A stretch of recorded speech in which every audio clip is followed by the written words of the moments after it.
were talking about the dude was having margaritas. I don't see any margaritas on that table. It seems like he's dressed in regular clothes, though. It's like he wasn't really locked up. Like, that's the way it looks in this picture. What did they give him his regular clothes back? How did he get out and have lunch with? So, senator meets with wrongly deported Maryland man in El Salvador. So, this guy has become the poster child of, you know, the immigration fight in the United States. So you have the people on the left defending him, and then you got the people on the right who's condemning him.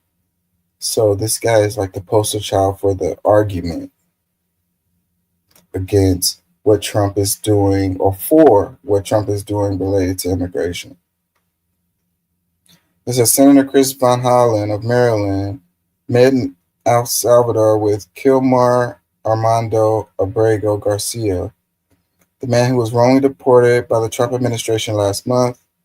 They met hours after the senator said he had been denied access to the prison where Mr. Garcia has been held.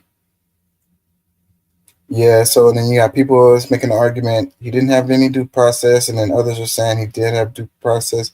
We could do a whole show talking about this because it's a lot related to it. He did have court dates.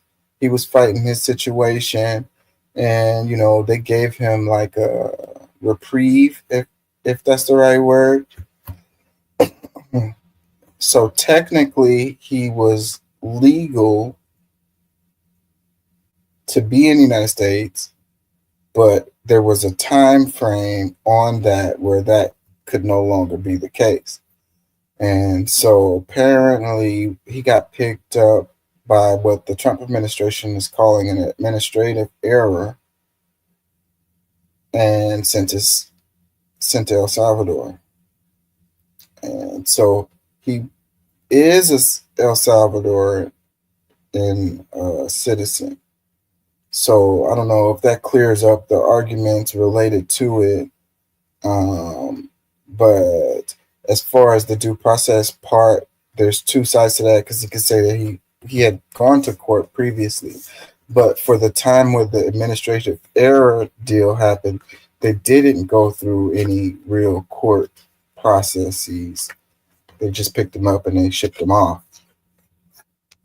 So the argument is that is scary if they can just pick people up and ship them off without going through a court process, because they can make mistakes like they did with this guy.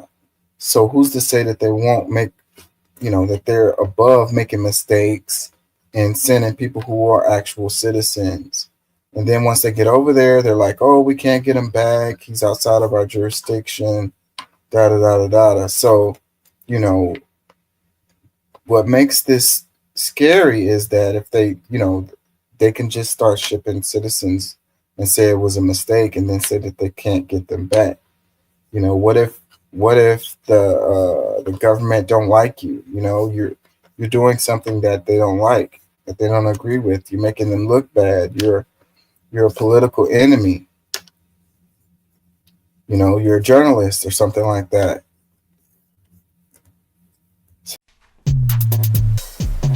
Looks like we got us another hit. Yep. That's a real dangerous road to go down right there. Seacott prison. He was placed in a cell with, if I recall correctly, and don't hold me to it, of about 25 other prisoners at Seacott.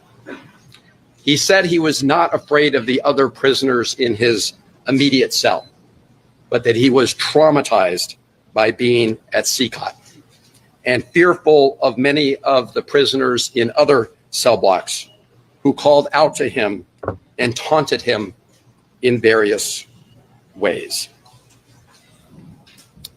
He told me, and this was yesterday, that 8 days ago, so I guess 9 days ago from today, he was moved to another detention center in Santa Ana, where the conditions are better. But he said despite the better conditions, he still has no access to any news from the outside world and no ability to communicate with anybody in the outside world.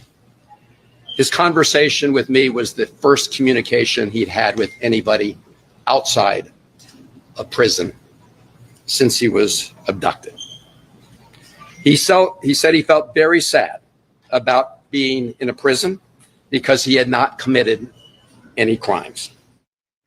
They landed in El Salvador. So it's kind of a big deal that the senator went over there and had an interview with him, because a lot of people were saying that he wasn't alive.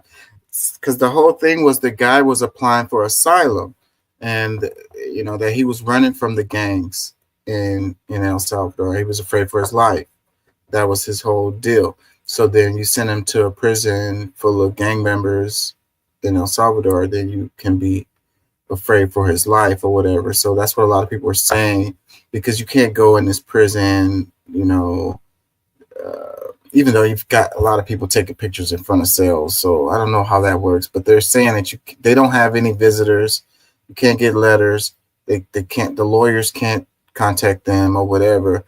So then the people were saying that, well, how do we know he's even alive?